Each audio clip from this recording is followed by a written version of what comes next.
Welcome to Conversations with D&T, where we try to gain understanding to some of the more controversial passages in the Bible and how this understanding enhances our spiritual journeys. Hi, I am Diana. And I am Tiffany. And we are D&T. This is a ministry of Langsburg United Methodist Church. The purpose of our podcast is to help people become comfortable in asking questions about the content of the Bible, to demystify it, if you will. As we do this, we enhance our spiritual journeys. So today we're going to talk about our framework for our ongoing spiritual journeys, that is our personal framework, and the importance of having a framework. So Diana, why don't you get us started with some of the important questions we need to ask ourselves as we develop that framework? Be happy to. One of the things that I found extremely helpful was going to a book by Marjorie Thompson called Soul Feast. Mm-hmm. And this was a book that was taught at my seminary, Garrett. Mine as well. And yours as well. That's fantastic, Yeah. which was Wesley. Yeah. And it had three parts to it. And this class, for me, was taught by Dr. Dwight Judy, who I just adore and still have an ongoing relationship with him all these years later. Mm-hmm. So the first part of it was developing a rule of life. Mm-hmm. And all these years later, I still stick with it. And actually, we talked about it in our first podcast, which was how do I go about my spiritual journey, which mm-hmm. was basically what was the life-giving message. Mm-hmm. So what Marjorie talks about is that the rule of Saint Benedict views the balance in human life very seriously, and that times of common and private prayer are balanced.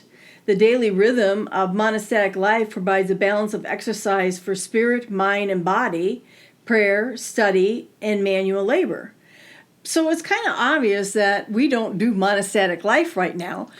No, but we still need that same balance in our own lives. We all have work lives. We all have, our spiritual lives, and we all need to take opportunities to continue to learn and grow, and integrating those is what brings us forward and on in our spiritual journeys. Exactly. It is totally about that balance. And so one of the first questions that gets asked is, what of the disciplines am I deeply attracted to and why? Mm-hmm. So for me, it came down to three things that I wrote down, mm-hmm. which was daily meditation.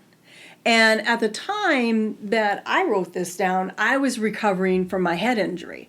So I needed that time because my brain was basically scrambled. Mm-hmm. So I needed that time to stop all those incredible inputs that were coming in because I had no way of filtering. Mm-hmm. So I needed a quiet place and to meditate. And to this day, I still take time every day to meditate. Mm-hmm. The other thing was weekly church service. And man, in this pandemic, that has changed, hasn't it? It sure has. And so we have to find different ways. So the traditional way of just being in church on Sunday has changed. Mm-hmm. And you know what I find I'm doing sometimes? Even in my busy life, I'm finding that it may not be on Sunday when I'm watching the Sunday service. It may be Tuesday night. Mm-hmm. It could be sometimes at 1 o'clock in the morning. It could be 1 o'clock in the afternoon on a Wednesday. It just really depends. But I get it in, mm-hmm. and I'm finding that when I'm not jammed up for it, I hear more of what the message is. That's something that I have found to be really beautiful about this pandemic. It makes worship more accessible, and it frees the Holy Spirit up to work within that worship experience throughout the week. And I mean, even at times, months after the worship service has been recorded and broadcast, the Spirit can still work through that. Whereas, when we were just doing Sunday morning in person, the Spirit wasn't moving through that experience beyond Sunday morning as readily as it can now, which is awesome. I think that is such an excellent point. When I was the missionary out at Pittsburgh, a local church near here, one of the things I found was interesting is sometimes the members would come up to me and say, you know, I was kind of wondering how your sermon was going to fit.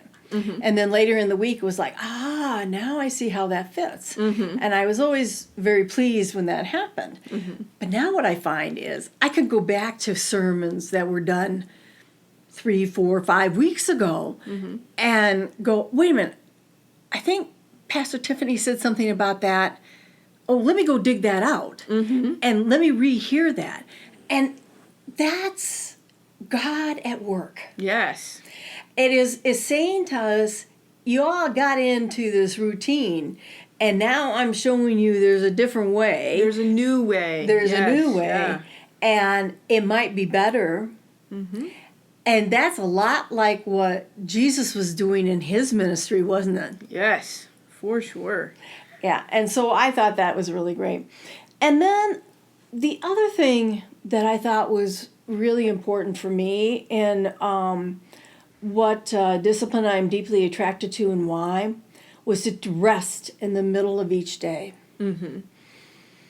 There is, and I've learned this more throughout my career, there is a point, I shouldn't say this, I'm going to embarrass myself, but now that I'm retired from a job in the regular corporate world, I guess it won't be so bad. But do you get the sleepies after you eat? In the afternoon? Occasionally, yes. Mm-hmm. Yeah. Well, as I was getting near the end of my career, it was getting really bad. So I would go out to lunch, and you go out with your colleagues, and sometimes we'd have these really heavy lunches. We loved this one Chinese restaurant, and we would go there often. And it was a buffet style, and we would stuff ourselves. I'm telling you. As one does at a Chinese buffet. Yeah. And at 2:00, man, all of a sudden my head was getting heavy, and the next thing I know is I was jerking my head up. Mm-hmm. I do not know how many people would be walking past my office and see my head almost hitting the desk. And it was just so embarrassing because I would get the sleepies. Well, now there's a lot of medical studies out there that talk about that a mid-afternoon rest, 10 minutes, 15 minutes. 20 minutes, and it doesn't have to be sleeping. No. It can be, as my grandmother calls it, resting your eyes. Exactly. And how important that is to just rejuvenate. And I realized that my productivity was really bad in the afternoon. But if I gave myself that permission to just rest for that period of time, not like you said, just resting my eyes, that my productivity went up. Mm-hmm. And I think that is incredibly important. Now, all you employers out there, I am not suggesting to your employees that they go take a nap for 20 minutes at 2:00 in the afternoon. But even just getting up and taking a scheduled break.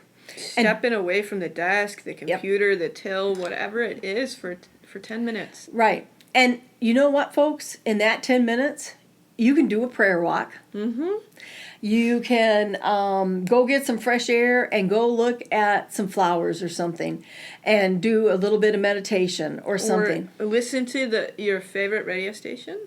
I'm going to put a plug in for Smile FM if you live in this area. It's 88.1. Just beautiful spirit-filling music. And that is often what I use during my rest times. Right. And it's incredibly important. And we have to remember we're created that way. Mm-hmm.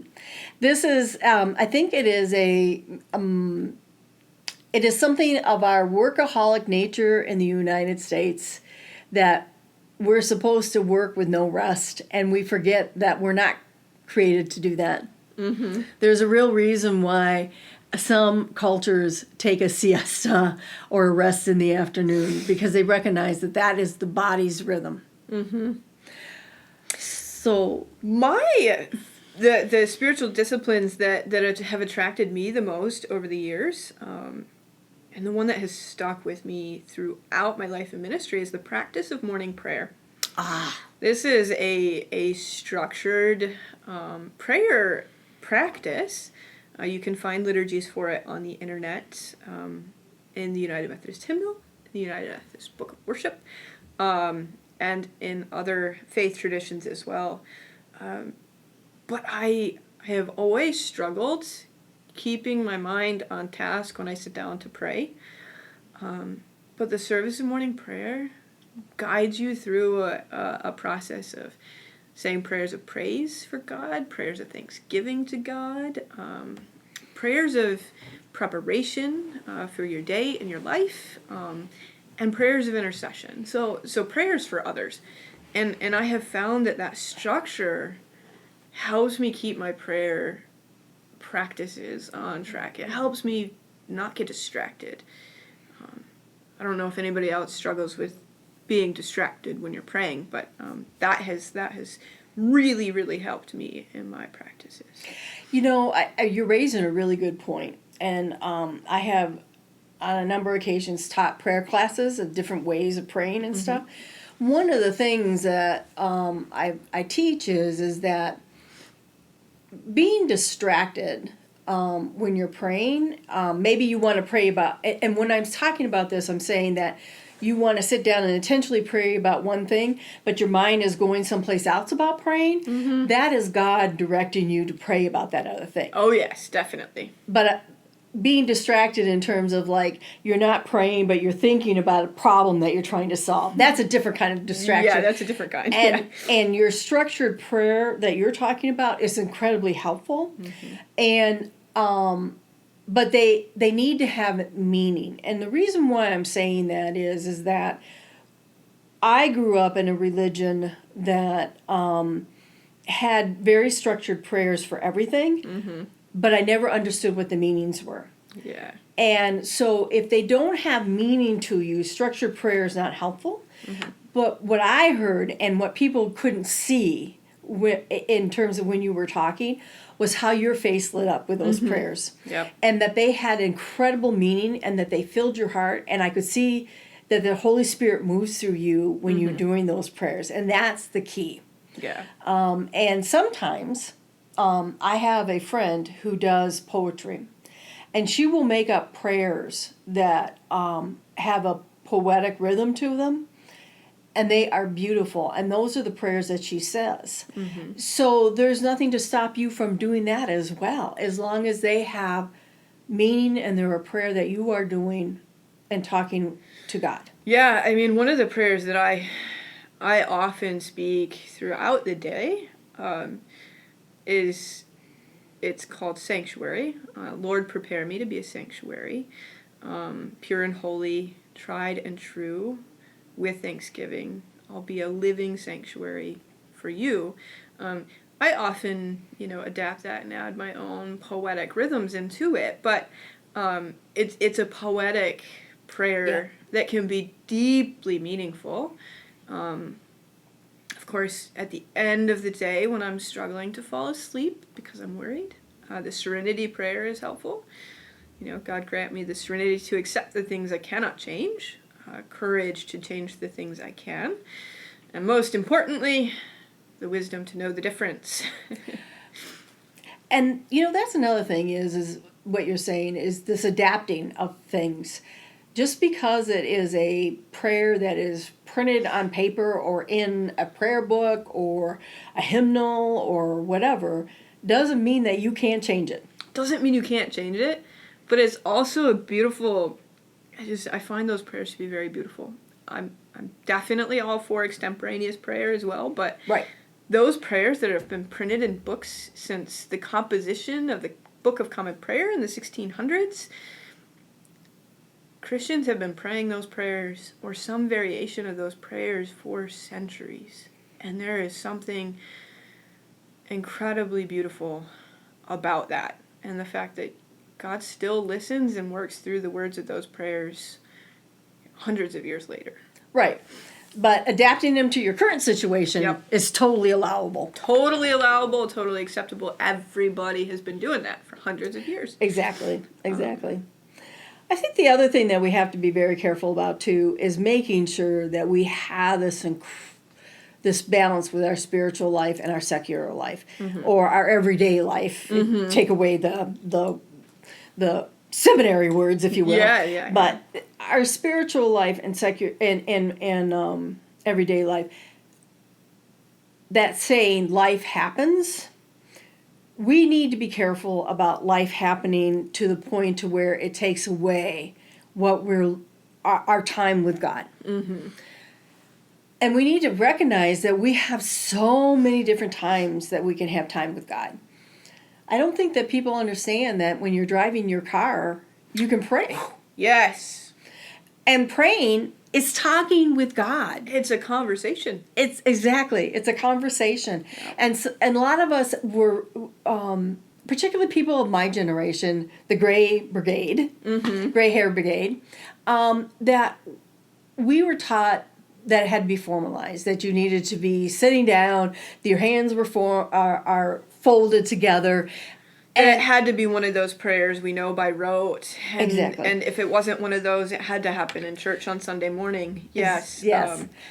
And God pervades all things in all aspects of our life. I have to walk my dogs daily because they won't go to the bathroom if they're not on a leash. They're strange, but when I'm walking my dogs, or you're thankful that they're strange. Yes, I am thankful that they're strange.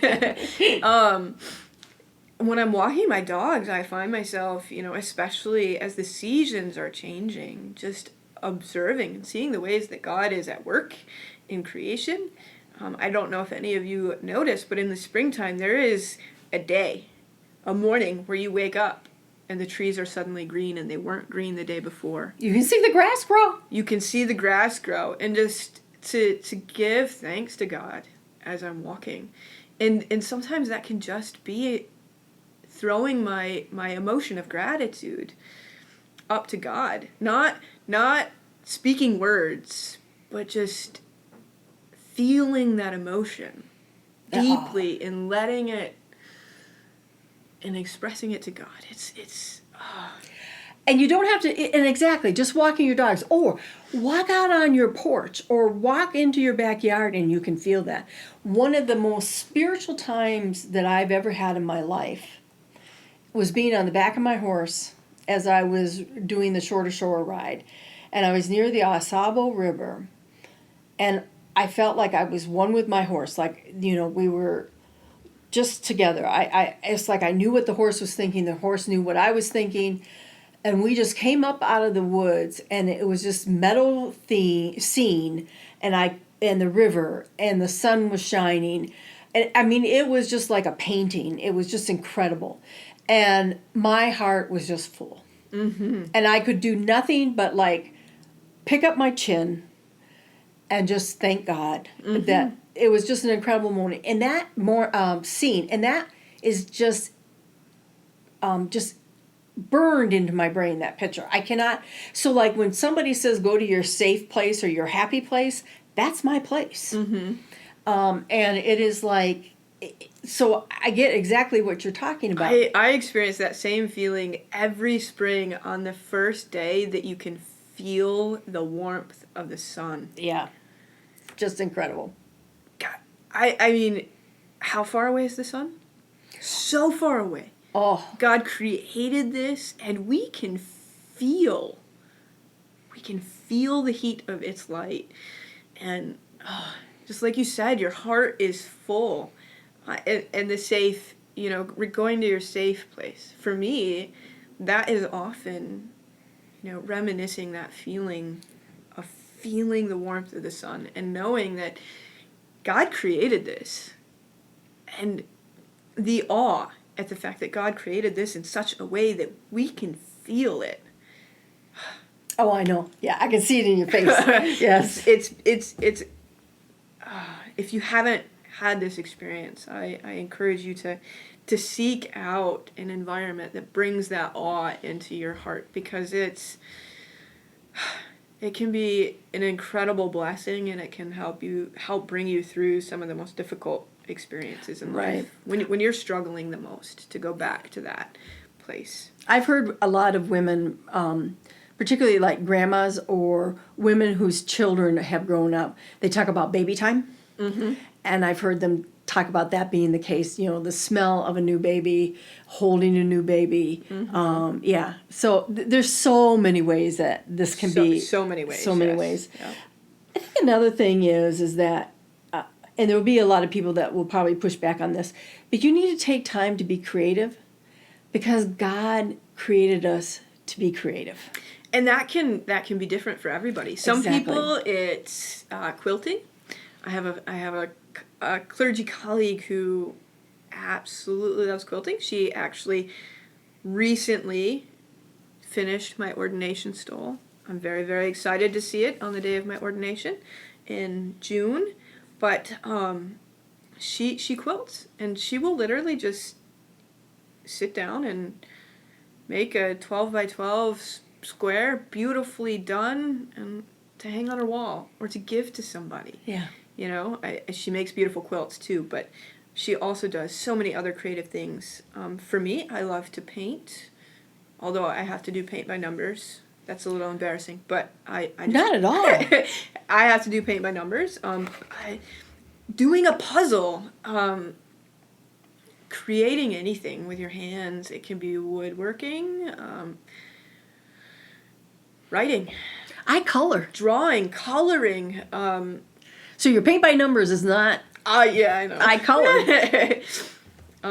But it Scrapbooking. Scrapbooking. It can be any number of things. Landscaping your front lawn. Planting flowers is incredibly creative. Mowing. I had a gentleman at my last appointment, and he absolutely loved to mow. I could just see the joy on his face while he was doing it, and he would do this crisscross pattern like they do on the baseball fields in my lawn, and you could tell that was him expressing his creative energy. So this anybody who knows my husband will appreciate this. When my husband is most creative? Unfortunately, it's when he's driving. So he'll be driving along, and all of a sudden I'll go, Ed, put your eyes on the road. Because what happens is he'll start building something in his mind. Mm-hmm. That is creativity. Mm-hmm. So it comes in all sorts of ways, right? Yes, all sorts of ways. So it doesn't mean that you have to build something or make something. It can be just being creative in your mind.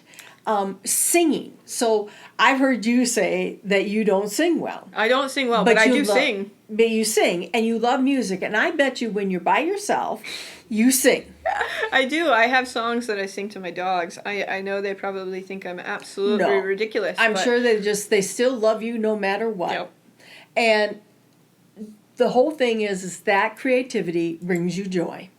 And this is, as we're talking more about this brings me back to, the creation story. God created the world, and he created us in God's image. Exactly. And we are called, in a way, to be co-creators with God. A part of us being created in God's image is that we are also creative. That's exactly the point. Exactly the point. You're right there. So we are called to, to explore new things, to try new things, to grow and to express God's creative nature through our own creativity. And that creativity can go to other places, creating safe places, creating warm places, comfortable places, loving places. Mm-hmm. That's creativity. Mm-hmm. It takes so many forms. Oh, yeah, as we're talking about that, I have another friend who is absolutely wonderful at, interior design. So picking the colors for the paint, picking the colors for the fabric you're going to put on your sofa, these sorts of things that just create an environment. I mean, restaurant owners do this too. Oh, yeah, so let's talk about my favorite creativity. Mm-hmm. Food. All right. I mean, people who can cook and to bake. I mean, I love to eat. My husband's a fantastic cook. He cooks everything in our house because I cannot compete with him. But that is creative. Mm-hmm. I can look in the refrigerator and I will say there's nothing to eat. Close the doors. 20, 30 minutes later, he comes out with this incredible dinner. Yep. Folks, that's creativity. I go to the grocery store with an idea. I'm going to make split pea soup. This is going to be my dinner for the week, split pea soup. was like, what do I do with split pea soup? And I just go around and look at all the vegetables and decide what I'm going to add to my split pea soup so it's not all lonely split peas. So you've got creativity. Yep. Yep. And so I think that's really cool. There's another thing that we have to think about too in our rule of life. And again, this comes back to this, what we were talking about at the beginning, this balance that we have to have. We need to check this all the time. And it is, what do we need to balance in our life? So I know for me, it's about more time, in this case with my husband, because we're empty nesters. It is so easy to get away from that. Or more time with our kids, more time with our parents. That's a big thing right now, isn't it? And in the pandemic right now,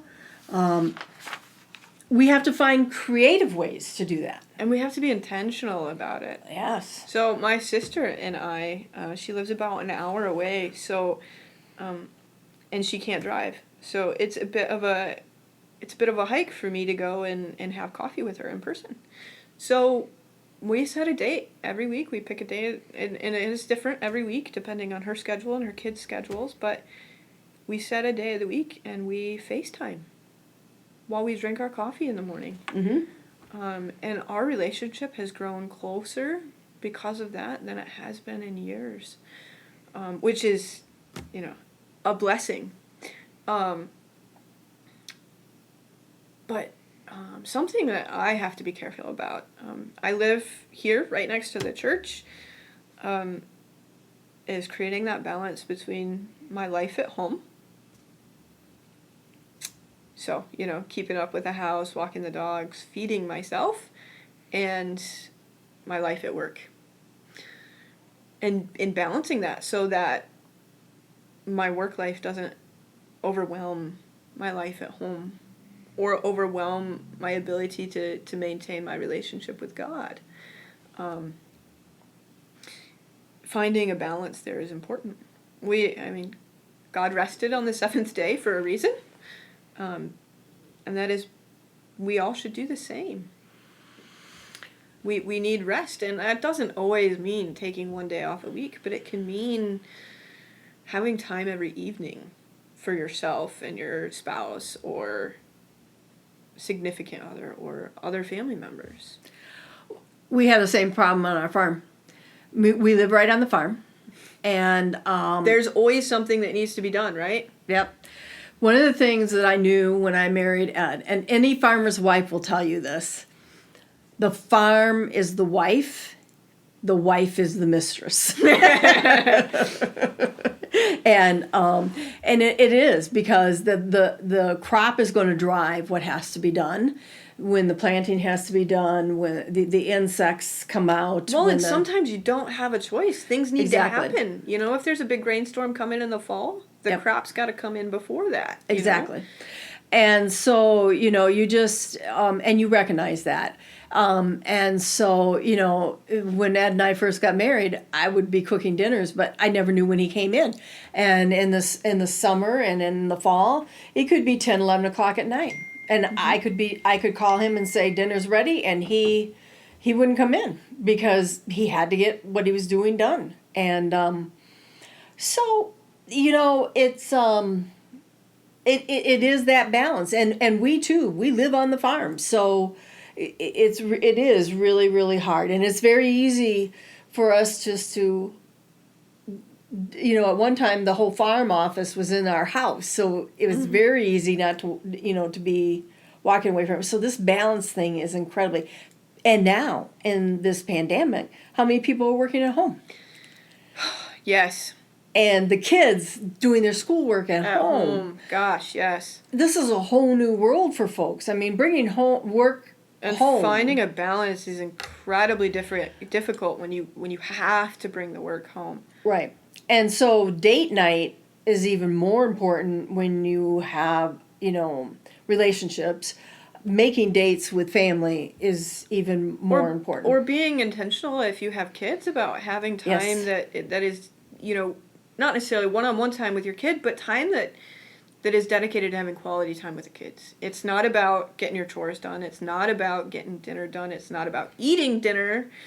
I don't know about anybody else, but I know kids that will argue about whether or not they're going to eat the vegetable. But it's about spending time together. Yeah, it is. And I think there's a lot of families that really came home to when their loved ones were in the hospital with COVID and they couldn't be with them. Mm-hmm. So I think that we've had a lot of eye-openers through this pandemic that we need to not lose those lessons. Mm-hmm. And take those practices for when this is over and make sure that we continue with them. Such as what we were talking about earlier about church services don't have to be on Sunday. And they don't have to look the same all the time either. Like, one of my favorite things about being at seminary in Washington, D.C., and I was really intentional about this, up until the beginning of my second year, I never attended the same church twice. I went to worship at a different church every Sunday on purpose.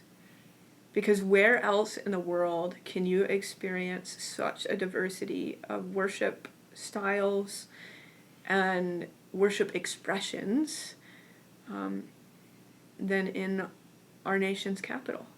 I attended Presbyterian churches, I attended Lutheran churches, I attended African Methodist Episcopal churches. I even attended a non-denominational Chinese church where the entire service was in Mandarin Chinese. Oh, wow. And you would think, that would be a really foreign, strange experience. But honestly, it was one of the most worshipful experiences that I had had in years. Just listening to the cadence of their speech and the cadence of their singing. It was, I use the word beautiful a lot, but it was really, it was awesome. And a plethora of different United Methodist churches along the way and along the theological spectrum, reconciling churches and not reconciling churches. And that's coded church language, and I hate to use that. Churches who are pro-LGBT inclusion and those who, are maybe in the middle of the road or, against LGBT inclusion in the church. But I intentionally chose to experience worship in all of those different forms because I never know where I'm going to be a pastor and what types of worship are going to speak to the congregations that I'm serving.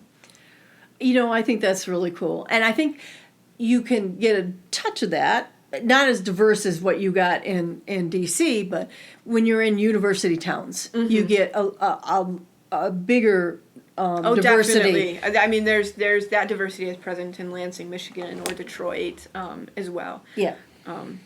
I just had them all really, really, really close together in D.C. Exactly. And I know that Garrett is in Evanston, which is sort of like a burb of Chicago, so we were able to do a little bit of that. So that was great. And one of the things that I found was a great exposure for me was attending temple with some Jewish friends. And that was an eye-opener for me for the Old Testament. Mm-hmm. So after I did my Old Testament study, and then began to understand as we continued to do our podcast of breaking down the Old Testament, or not breaking down, but unpacking the Old Testament. Bible study. Our Bible study of unpacking the Old Testament. Mm-hmm. It was just incredible to go and understand how that culture and that religion views the Old Testament versus how the Christians view the Old Testament. Mm-hmm. And they can give us some really wonderful insights. Oh, unbelievable insight. And just incredible. And it just makes you wonder, it makes you even more understand that biases and isms, racism, religious isms and all that stuff, all come from fear and not understanding and ignorance. I just encourage people to do a lot of what you did and to attend other churches and to try to gain that understanding. And if you want to do that and don't want to do it alone, I'm happy to help you or to find a layperson that can go with you. Yeah, exactly. Me too. I'd be happy to do that because I find a great deal of pleasure in doing that. Attending Shabbat service with a Jewish community is really, I mean, their worship reflects our own in so many ways. Oh, yeah. But their understanding, like you said, of the scriptures is different, and it can be really life-giving to experience those scripture lessons from that new perspective. Very. Mm-hmm. So if we go back and look a little bit more into what Marjorie Thompson talks about in Soul Feast, another big part of what she has is taking what she calls connecting to the big rule. So what she's talking about is the big rule being something in terms of like not limiting it to, but like the 10 Commandments and stuff. So she calls it like the plumb line. So what is your plumb line? So before I answer that question, sure. Explain what a plumb line is. So a plumb line is used to make sure that your wall is standing up straight. Yes, it is. Actually, what it is it's usually a weight that's held on a string. On a string, yep. And a lot of people will stand up like on the top of a ladder or something, and they'll hold it to a point that's way up above, and then they'll bring it down with the weight. And usually the weight at the end of it has like a point on it. Yep. And then that shows you, like, you line that point up with something on the floor or whatever. Yep. And then you know that it's straight. Yep. Yes. Yep. So. Yep. It's a tool that we use to in this context, Marjorie Thompson is using it to say, what is the rule of thumb that we use to keep our lives going straight, our relationship with God going straight. Yeah, yeah. So for me, my plumb line is a lot like that lens that I use to bring out the life-giving message in the Scripture, the Great Commandment. Yep. To love God and to love your neighbor as yourself. And that is the important line right there at the end. You can't love God and you can't love your neighbor as yourself until you've learned to love yourself. And I don't mean that selfishly. I mean that in the sense that you have to be comfortable with who you are, to know who you are, and to be okay being that person wherever you are. To not be somebody different at work and somebody different at home and somebody different with your friends, but to be that one person all the time, to be happy with that person. Or to quote Oprah, you need to be authentic. Yes. Yes, living your authentic self. Yes, that would be what my therapist would say as well. Mine too. So, for me, getting to the point where I was able to love myself, that was a long journey, and I think many of us are still on that journey. But to take that and to say, some people call it the golden rule, but if I'm looking at my neighbor and I'm saying, how would I want to be treated if I was this person? That is what it means to love them as you would love yourself. To give back in compassion and kindness and mercy and grace in the same way that you would want those things extended to yourself. And then most importantly, as the 3 simple rules of Methodism come down to, the very last one, stay in love with God. So that's where that balance part comes in, having the balance between the spiritual disciplines, the prayers, the conversations with God, and our day-to-day lives. Right. So I think yes, and I think mine is pretty much the same, which is that it just has to be life-giving. So right, yeah. So building people up. I mean, mm-hmm. So if my golden rule, the Great Commandment, is to love my neighbor as myself, that means building them up, encouraging them and helping them to grow, not tearing them down. Right. So let's give an example of that. So for me, if you are angry with somebody and you say something out of anger, is that life-giving?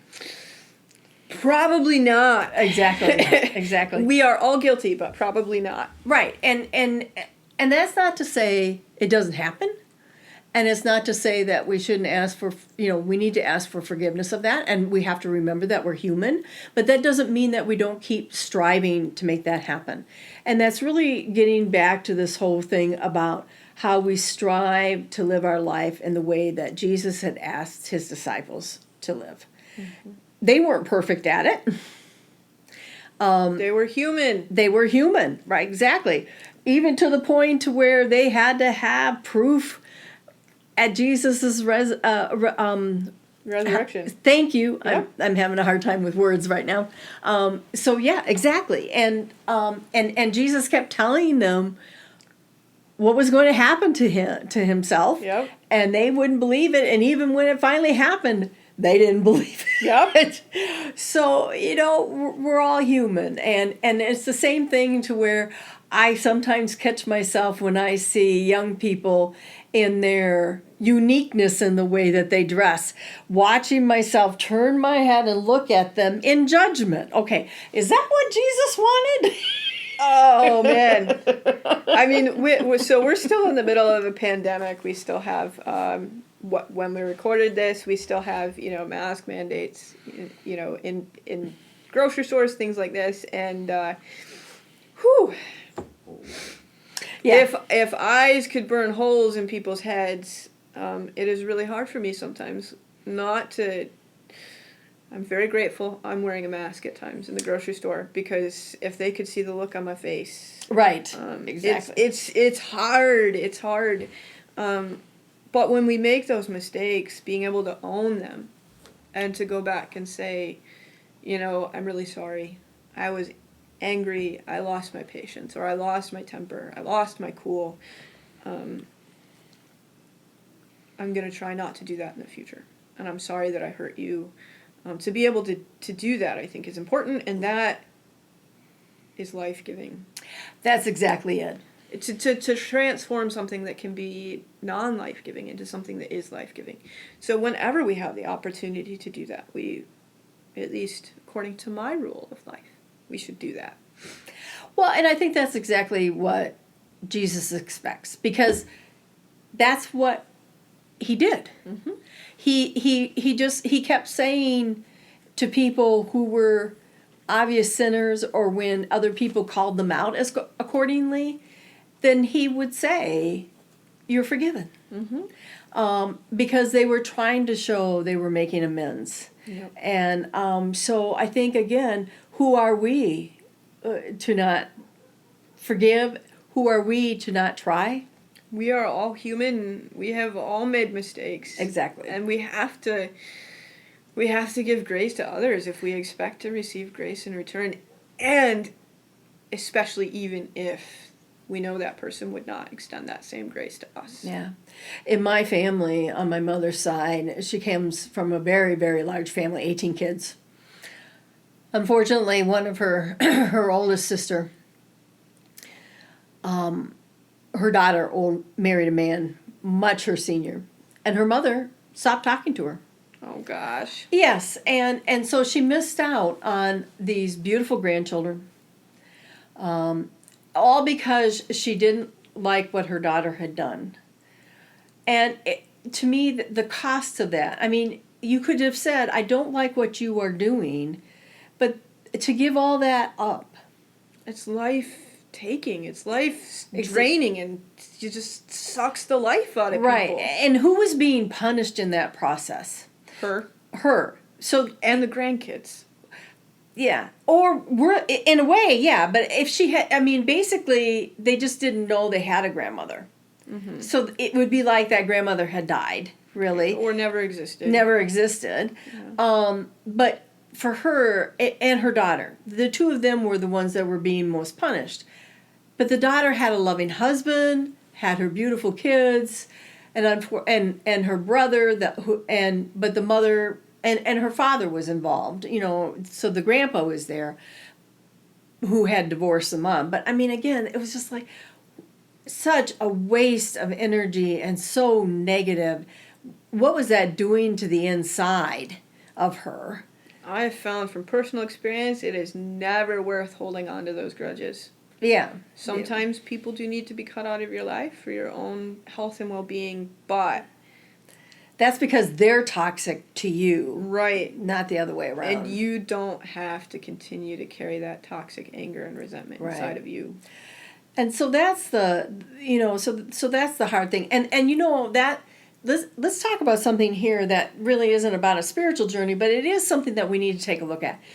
This is one of the danger things about using the Bible and in a negative way. So you've done something that somebody perceives as a sin because of what's in the Bible. And you have to make amends, or you have to repent, they say. And until you do, they're not going to have anything to do with you. And I've seen this in so many families. Where's the loss? There's no life-giving in this. What you're doing is you're punishing yourself and them. Mm-hmm. And all of the family components of the love and the grace that could be going on and the memories that are being made are lost. And they can never be regained. They never can be given back. They're gone forever. Yep. And folks, that's a bad way to use the Bible, because that's not at all what God ever intended. Nope. And, repenting, that is not what it means. It means to turn back. It means to return to right relationship. Exactly. And in the example that you're talking about, without without having any specifics attached to it, repenting has to happen on both sides in that scenario. Exactly. In order to reestablish right relationship, there has to be movement on both sides. Which does not mean you divorce your husband who's your senior. It means, Mom, you make a move and you recognize they're in love. Yep. And if you look at some of the stories in the Bible, there were some marriages that had a lot of years in between the bride and the groom. Yes. And so there was nothing in there that said that couldn't happen. That is something that our society has done. Yep. So anyways, yeah, so that was just something I was... Another important rule for both of us in our spiritual journeys is the Bible is never to be used as a sword. Thank you. That is... I think that's the summation of what we just discussed. Yes. It should never be used for harm. God never intended it to be used that way. God never intended it to give anything to us but life. And life abundantly. And grace. And grace. And that is what the scripture should be used for. When you think about God, if you were given one word to describe God, what would it be? If you were only allowed one word, what would it be? Love. Exactly. Love. And there is no other word that I could choose. Nor I. So if that is the word that you are given to describe God, why do we do anything but that? Because we're human. Exactly. But if we're trying to achieve what God wants us to do, wouldn't God only want us to love? Yes. That's why God has commanded us to love God, our neighbor, and ourselves. Exactly. So why is this so hard? So why do we use the Bible as a sword, as a way of punishing, as a way of controlling? If you're going to try to control somebody, why aren't you trying to control them out of love? Or control yourself. Exactly.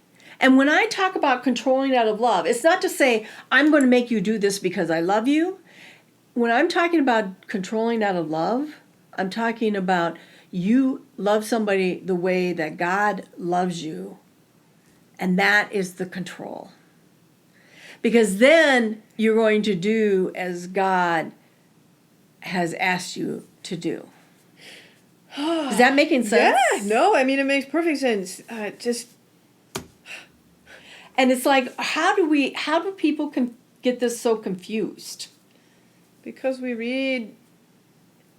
have turned ourselves into the Pharisees of Jesus' day. Yes. We want to define who's in and who's out. The Pharisees of Jesus' day did what modern scholars, contemporary scholars, refer to as building a fence around the law. So if the law says you can't do work on the Sabbath, we're going to build a fence around that says you can't walk more than 20 paces outside your front door. You can't light a fire. You can't cook, right? Okay, so these are the things the Pharisees did to build a fence around the scriptures. We continue to build fences, defining who can be in and who is out, defining what is acceptable in God's eyes and what is not. And that's not how God intended the world to be. God intended for us all to live together in harmony as one big, happy family. Exactly. Yeah. And that doesn't mean we all have to be the same or believe the same. It just means we all have to trust in God's love for us and God's love for each of God's children. Exactly. Exactly. And it just amazes me how we take everything and twist it so much so that we have to be the same. If you're not like me, then you aren't good. But we were all created in God's image. We were all created in God's image. Each and every human being on this earth, past, present, and future, was created in God's image. We all bear the image of God within us. Right. And so, interesting, I had this conversation with somebody the other day that's close to me. And and this was a female, and I said, so what do you think it means to be created in God's image? And from her upbringing, she believed it meant a male. And I said, really? How is that? And this is just because of what we've done with Christianity in the United States. Well, and also with the English translation of the Bible, even. Exactly. I mean, okay, so the original creation story, in the Hebrew, when it says Adam, it's actually Adam with a little a, and it means human. Exactly. That's the translation. It doesn't mean man. It doesn't mean a man named Adam. It means God created a human. Mm-hmm. There's no sex oriented to it. There's no sex attached. Thank you. In the initial creation of humanity. That only comes later when God creates a helpmate, a partner, keyword there, partner, for Adam, for human. Exactly. So God created another human being so that the first human wouldn't have to be alone. It's only in the creation of the second human being and the ability to reproduce and create more human beings that God created sex. Exactly. Or sexual identity in human. Whew. Soapbox. I'm sorry. Soapbox. Well, not only that, but there is a school of thought out there that it was a helper, but when they got kicked out of the garden is when that may have happened versus the creation part. Mm-hmm. It may have not been any sex at that point in time because God could have just continued to create. Yep, God could have continued to create in the garden. Yes, and the differentiation of the roles of the two partners, Adam and the second human, was not made until after they left the garden. Exactly. As well. And then, humanity went on to, further differentiate those gender roles. And God didn't do that. God did not do that. And I want to say, we'll get into this in future podcasts, but there is a very distinct difference between gender and Sex. Gender role, and sex. So Correct. gender, sex, and sexuality are three different things. And I'm sure we'll have those conversations at a later date. Exactly. And that's going to be a very interesting conversation. So as we get down to this, developing your rule of life, as we go down further, and one of the things is when we post this podcast, I'll put down all of this information and the book name and everything. But the important part is that you break it down even into more things about like what you're concerned with, how you're going to respond to your concerns, how are you going to make sure that you have time in your life for the various things, how you're going to, make time for your spiritual part, how you're going to make time for your work, your partner, all that kind of children, stuff. Yep. Family, yep. And then how does that rule of life play into all of that? And the thing is that your rule of life should be sort of like an elevator rule of life. So you have yours, which is basically the Great Commandment. Yep, everything I do needs to reflect love of God. Right, and then mine is real. It has to be life-giving, and I think we've said this enough that you can really see how both of them are really the same. They're just different terminologies that we're using, just different ways of saying the same thing. Yes, and so and that's what we encourage everybody on their spiritual journey is to figure out what it is in your spiritual journey that is your rule of life that is most comfortable for you to say. And to mean, and something that you can hold yourself accountable to. And that's the key, folks, is keeping accountable to your rule of life.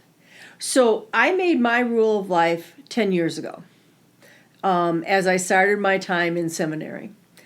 And I can tell you to this day that I keep it. Has it had its nuances and its changes? Of course. Absolutely. As our lives have these changes and these nuances, but but sticking with it, has it been easy? No, because life does have a way of getting in the way, but it's the rule of life that pulls me back to say, whoa, wait a minute, things are getting out of balance. I'm not exactly doing what I should be doing that Jesus has asked me to do. Right, and how do I transform what I've done into something that reflects God's love, or in your case is life-giving? Exactly. Yep.